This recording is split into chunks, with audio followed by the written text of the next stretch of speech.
每日學一招，技術更高超。今日呢一招呢，我係炒個滑蛋，其中一個材料係非常之抗炎、鎮痛同埋提升免疫力嘅。大家估係乜嘢？嗱，話俾你聽，呢一樣嘢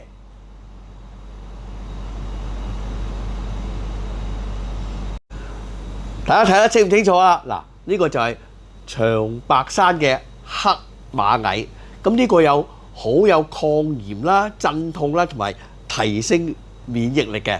今日呢，用呢個炒蛋，嗱，仲有喎大蝦，大家都知大蝦呢，優質嘅蛋白質同埋好有營養嘅，加埋雞蛋炒個滑蛋。嗱，今日我特別用呢超級大嘅蝦仁，長白山嘅黑螞蟻啦，我會加少少凍乾嘅杞子、芫茜同埋雞蛋。好啦，首先呢，我哋就醃下啲蝦先。好，俾少少鹽啦，胡椒粉、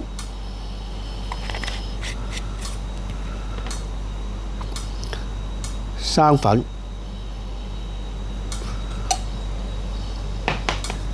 咁啊俾少少咧蛋白落去，跟住咧我哋就要將佢咧拌勻佢。好啦，拌勻之後咧，我哋俾少少油，封一封佢。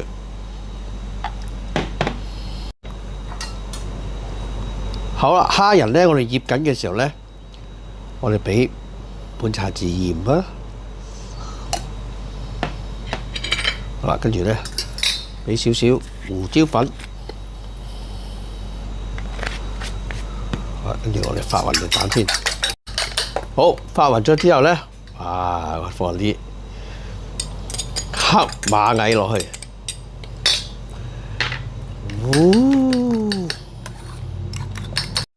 好啦，跟住咧有啲凍乾嘅杞子啦，我哋俾少少咧芫茜搣碎佢。好啦，拌勻佢就 OK 噶啦。好啦，咁啊材料準備啦，我哋就可以準備煎啦。咁我哋今日用呢個12寸嘅煎 pan 啦，我哋噴啲油落去先。好啦，跟住開火。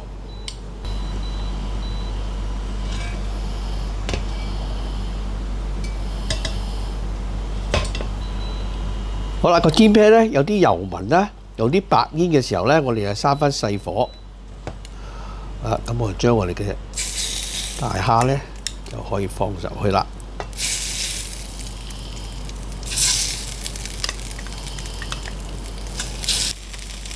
好啦，咁我哋細火煎，因為咧呢個蝦咧好大隻嘅，咁啊慢慢咧將佢煎熟先。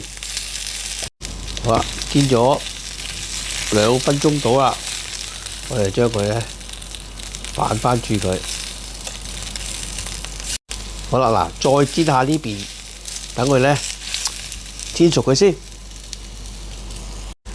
好啦，嗱，呢蝦咧硬咗啦，咁啊即係熟咗啦。好啦，咁我哋熄咗火先，然後將啲蝦咧放落呢個蛋度，哇，不得了！好啦，跟住咧呢度倒翻落去，哇！成個披薩咁啊！跟住咧，我哋就慢慢推。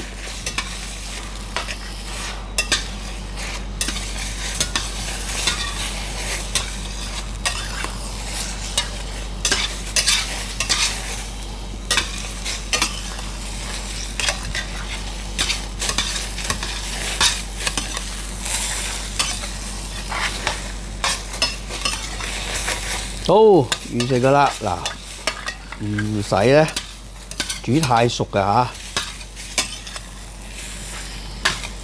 好，完成。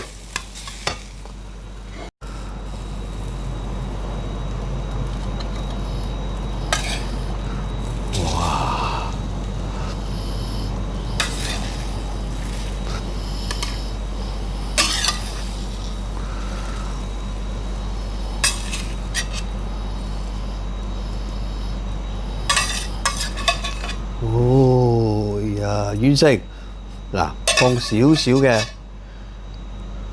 杞子，係咪好靚咧？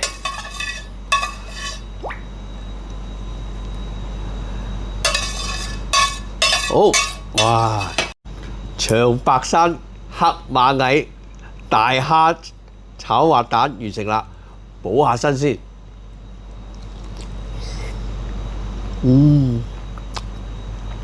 聽唔聽到啲蝦嘅脆聲啊？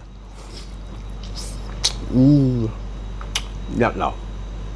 大家記得點讚、收藏同埋分享啊！